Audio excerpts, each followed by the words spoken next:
प्रणाम साथियों, मैं योगी अरुणानंद मुनि आप सभी का हार्दिक स्वागत करता हूं। आशा करता हूं आप सभी कुशल मंगल हैं। साथियों, यदि अभी तक आपने चैनल को सब्सक्राइब नहीं किया है तो सब्सक्राइब कर लेना, क्योंकि ज़िंदगी को बदलने वाले वीडियोस आपको मिलते रहेंगे। साथियों, आज का विषय बहुत ही महत्वपूर्ण है।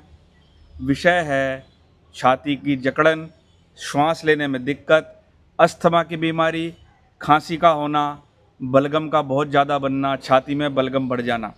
आपने देखा होगा जब इस प्रकार की स्थिति आती है तो सांस लेने में दिक्कत होने लगती है और हमारे फेफड़े की, हमारे लंग्स की क्रियाशीलता बाधित हो जाती है। आज मैं ऐसे दो महत्वपूर्ण एक्यूप्रेशर पॉइंट आपको बताने जा रहा हूं, जो लंग मेरिडियन से जुड़े हुए हैं, फेफड़े की नाड़ी से जुड़े हुए हैं। मैं सबसे पहले आपको बता देता हूं, जो लंग मेरिडियन है वो कॉलर बोन के नीचे से प्रारंभ होकर हाथ से गुजरता है और अंगूठे तक आता है। यानी अंगूठे से शुरू, या तो अंगूठे पर अंत मान लो या अंगूठे से शुरू मान लो। हालांकि शुरू यहाँ से होता है, वो यहाँ तक आता है, अंगूठे तक आता है। और इस प्राण पथ में इसके 11 बिंदु होते हैं, अर्थात लंग मेरिडियन के, फेफड़े की नाड़ी के 11 मुख्य बिंदु इसमें होते हैं। तो जब भी आपको ऐसी समस्या का सामना करना पड़े कि आपको सांस लेने में दिक्कत हो रही है, डिफ़िकल्टी हो रही है, ब्रीदिंग डिफ़िकल्टी हो रही है, और ऐसा कभी कभी तब भी होता है जब हम बहुत डिप्रेशन में होते हैं, बहुत ज़्यादा डर में होते हैं, तो हमको ऐसा लगता है कि छाती बंद हो गई है, सांस नहीं लिया जा रहा। क्यों? क्योंकि पूरा स्ट्रेस हमारे लंग मेरिडियन को प्रभावित कर देता है, हमारी श्वास प्रश्वास की प्रक्रिया को, प्राण पथ को ब्लॉक कर देता है। तो सबसे पहले हम जानेंगे वो पॉइंट कौन से हैं। इसको बोलते हैं LU1 और LU2, लंग 1 और लंग 2। तो लंग 1 और लंग 2 कहाँ पर होते हैं? आप देखो, ये कॉलर बोन है, ये इसको कॉलर बोन बोलते हैं। हड्डी होती है ना ये उभरी हुई, यहाँ पर ये गले के बिल्कुल नीचे हाथ लगाएंगे तो ठोस हड्डी दिखाई देगी। तो ये कॉलर बोन यहाँ पर होती है, आप हाथ लगाओगे तो मालूम चलेगा। ये कॉलर बोन और ये शोल्डर जॉइंट, जिसको देसी भाषा में हम खब्बा बोलते हैं, खब्बा, कंधा, खब्बा। तो जब आप ऐसे हाथ करोगे, सीधा हाथ करोगे, तो इस कॉलर बोन के नीचे और कंधे के जॉइंट के नीचे गड्ढा हो जाएगा। यहाँ पर देखो, ट्राइंगल जैसा बन जाएगा, गड्ढा जैसा। ये हाथ ऐसे करो तो यहाँ दबाने पर आपको मालूम चलेगा कॉलर बोन और इस जॉइंट के बिल्कुल नीचे गड्ढा है। तो साथियों, ये LU2 है, यानी कि लंग्स का 2 नंबर का बिंदु। और बिल्कुल इसके नीचे, यानी 1 अंगुल नीचे LU1 है यहाँ पर, यानी ये ऊपर नीचे है।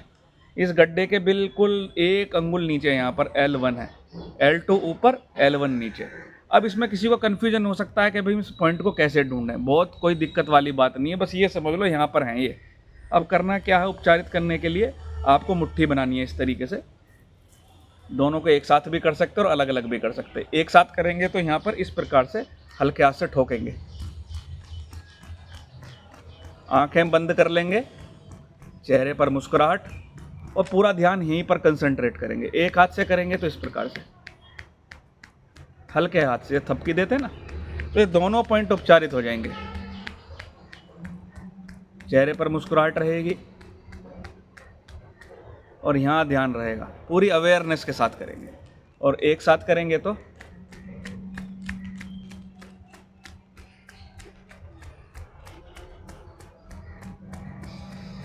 थोड़ी देर में आपको दिखेगा कि आपका सांसों का लेने का तरीका बदल जाएगा। सांस तेज धीमी हो सकती है, एक एक करके भी कर सकते हैं, लेकिन स्थान यही होना चाहिए। थोड़ा ऊपर नीचे हाथ जाएगा उससे कोई बात नहीं है। तो आपको 2 मिनट करना है, उसके बाद एक गहरी लंबी श्वास लेनी है और छोड़ देनी है। थोड़ी देर में आपको मालूम चलेगा कि आपकी चेस्ट खुल गई, आपको गहरे से गहराई से सांस आने लगेगा, चेहरे पर प्रसन्नता जाएगी, बहुत हल्का लगेगा। तो स्ट्रेस को भी रिलीज करता है और प्राण पथ के ब्लॉक को भी खोलता है। तो अस्थमा वाले, सांस लेने में दिक्कत वाले, जिनको सूखी खांसी होती है, जल्दी जल्दी खांसी होती है, बलगम बहुत ज़्यादा बनता है, वो इसको करें और सबको बताएं, इसका कोई साइड इफेक्ट नहीं है। साथियों, इसके ये सुबह दोपहर शाम करना है, 3 घंटे के अंतर पे, या जब भी दिक्कत हो तब भी कर सकते हैं। साथियों, इस वीडियो के संबंध में कोई भी बात पूछनी हो तो कमेंट बॉक्स में कमेंट करके पूछ लेना। वीडियो को लाइक करना, शेयर करना, चैनल को सब्सक्राइब करना। मैं आपके मंगल की कामना करता हूँ। प्रणाम।